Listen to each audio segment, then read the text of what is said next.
दोस्तों कुछ दिन पहले आपने मेरी एक वीडियो देखी होगी जिसमें मैंने विस्तार से बताया था कि कैसे मैथिली ने सबसे कम उम्र में एमएलए बन के इतिहास रच दिया। आज की इस वीडियो में भी मैं मैथिली के बारे में ही बात करेंगे, लेकिन इस बार संदर्भ थोड़ा अलग होगा। आप सभी जानते हैं कि मात्र 25 साल की उम्र में मैथिली ने सबसे युवा विधायक बनकर न सिर्फ हिस्ट्री क्रिएट करा है, बल्कि असली महिला सशक्तिकरण और नारीवाद का सही उदाहरण भी पूरी दुनिया के सामने पेश किया है। And if I say so, Maithili embodies the purest essence of feminism and true women empowerment. लेकिन विडंबना देखिए कि मैथिली की जिस अचीवमेंट को सेलिब्रेट किया जाना चाहिए, उसके बजाय आज सोशल मीडिया पर उसकी एआई जनरेटेड अश्लील तस्वीरों से, वीडियोज से, सेक्सुअल रिमार्क से घिनौने तरीके से ऑनलाइन मॉलेस्ट किया जा रहा है। और सबसे सर्वनाक ये है कि जो लोग रोज फेमिनिज्म के नाम पे झंडा उठाकर घूमते हैं, जो खुद को विमेन एम्पावरमेंट का चैंपियन बताते हैं, उन्हीं में से कई सबसे ज्यादा उसे ट्रोल कर रहे हैं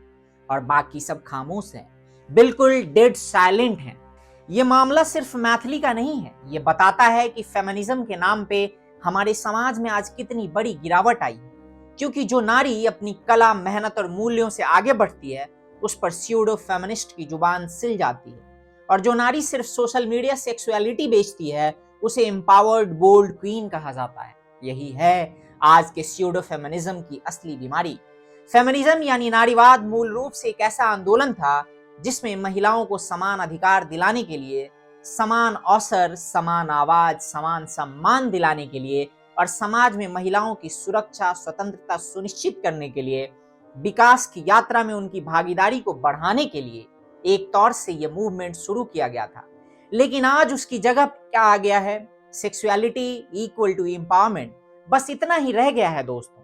फेमिनिज्म को इंटरनेशनली एक ऐसे मोड़ पर लाकर खड़ा कर दिया गया है जहां नारी का शरीर ही उसकी पहचान बना दी गई है, बाकी सब कुछ अप्रासंगिक है। यानी कि बाकी चीजों से कोई लेना देना नहीं है, टैलेंट से, प्रतिभा से, उसके कला से, इन सारी चीजों से कोई लेना देना नहीं।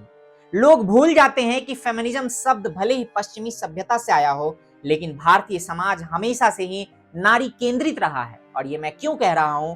क्योंकि हमारे यहाँ सीताराम, राधा श्याम, गौरी शंकर कहते हैं। स्त्री को हमने और भारतीय समाज ने हमेशा आगे रख के, सम्मान दे के, उनको दैवीय स्वरूप में उनकी पूजा की है, उन्हें वो अधिकार, वो सम्मान दिया है जो वाकई में एक स्त्री डिजर्व करती है। यही नहीं, भारत में स्त्री सृजन शक्ति भी है, शक्ति स्वरूपा भी है, करुणामयी भी है और नेतृत्वकर्ता भी है। और तभी तो अहिल्याबाई होलकर, जिजाऊ माता जैसे अनगिनत उदाहरण हैं जो असल मायने में नारीवाद को और उसके जड़ों को भारतीय समाज में दर्शाते हैं। मतलब भारत ने नारीवाद को कभी इंपोर्ट नहीं किया, भारत नारीवादी रहा है और तभी तो भारत को मातृसत्तात्मक देश कहा जाता है। भारत ने हमेशा नारीवाद को जीता है। बहुत साफ है कि 1200 साल की दास्ता और विदेशी शासन ने हमारी सामाजिक संरचना उलट दी है। स्त्री का सम्मान, उसकी भूमिका, अधिकार, सब कुछ धीरे धीरे छिनता गया। और आधुनिक काल में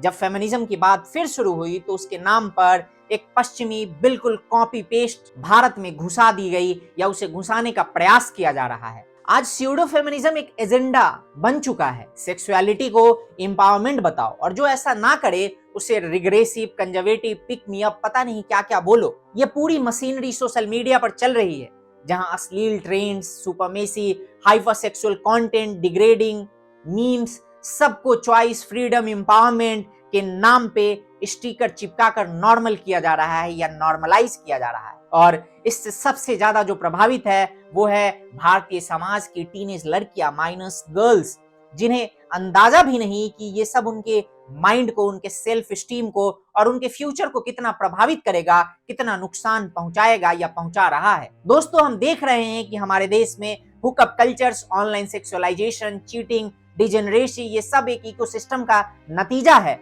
जो स्यूडो फेमिनिज्म ने पैदा किया है। यही कारण है कि जब मैथिली ठाकुर जैसी लड़की, जो रियल टैलेंट है, जो रियल कल्चर है, जिसमें रियल वैल्यूज हैं, वो आगे आती है तो ये स्यूडो फेमिनिज्म इनको काफी दिक्कत होता है, ये असहज हो जाती हैं। उन्हें ये बात चुभने लगता है कि कैसे कोई लड़की जो अपने जड़ों से जुड़ी हुई है, जो सनातन का सम्मान करती है, जिसके अंदर प्रतिभा है और अपने मेहनत के बदौलत अपने परिवार के साथ जुड़ के अपने माता पिता के सम्मान को, अपने गुरुओं के सम्मान को आगे बढ़ाते हुए उस मुकाम को वो प्राप्त कर रही है या कर सकती है, जबकि उन्हें तो बस ये चाहिए कि एक लड़की जो सिर्फ सेक्सुअलिटी या फिर उस तरीके की चीजों को प्रमोट करे, ये लोग उसी को रियल फेमिनिस्ट मानते हैं, जो कि सिरे तौर पे सिर्फ और सिर्फ स्यूडो फेमिनिज्म है। इसीलिए ये लोग मैथिली को और उसके सक्सेस को सेलिब्रेट नहीं कर पा रहे, बल्कि उसे सेक्सुअली हैरेस करने का प्रयास कर रहे हैं या उसे सेक्सुअली हैरेस कर रहे हैं। एआई जनरेटेड अश्लील तस्वीरों से, वीडियोज से उसका कैरेक्टर असैसिनेशन कर रहे हैं, मैथिली की भाषा का मजाक उड़ा रहे हैं, उसके नाम से अलग अलग कैप्शंस और अलग अलग तरीके से उसे ट्रोल किया जा रहा है, और सबका मकसद सिर्फ एक है कि उसे किस तरीके से मानसिक रूप से गिराया जा सके। और जब ये सब होता है तो वही लोग जो वुमेन राइट्स के नाम पे आए दिन चिल्लाते रहते हैं, अचानक म्यूट मोड में चले जाते हैं। और मैथिली के साथ ये सब क्यों हो रहा है? क्योंकि मैथिली उन स्यूडो फेमिनिस्ट के द्वारा तैयार किए गए उस खांचे में फिट नहीं बैठती। वो इस बात का जीता जागता उदाहरण है कि एक्चुअल फेमिनिटी या एक्चुअल फेमिनिज्म, नारीवाद क्या है और किस तरीके से एक वुमेन एम्पावर्ड लड़की अपने बलबूते पे, अपने प्रतिभा के दम पे, जो अपने रूट से जुड़ के अपने कल्चर्स का और वैल्यूज का सम्मान करते हुए शून्य से शिखर तक पहुंच सकती है।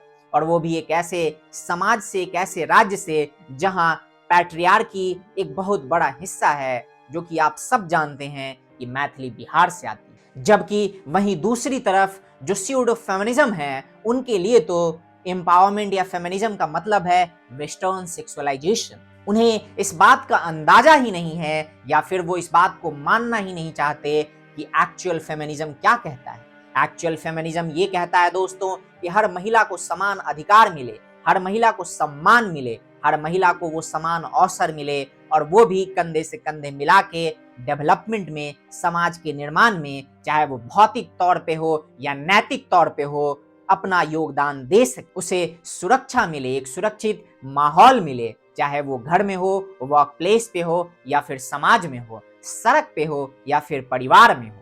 यही वजह है कि मैथिली ठाकुर आज सबसे बड़ा उदाहरण बन गई है कि एक्चुअल फेमिनिज्म या असली नारीवाद क्या है, असली वुमेन एम्पावरमेंट किसे कहा जाता है, और स्यूडो फेमिनिज्म किस हद तक नीचे गिरता जा रहा है। मैथिली के उदाहरण से हमें ये भी देखने और समझने को मिल रहा है।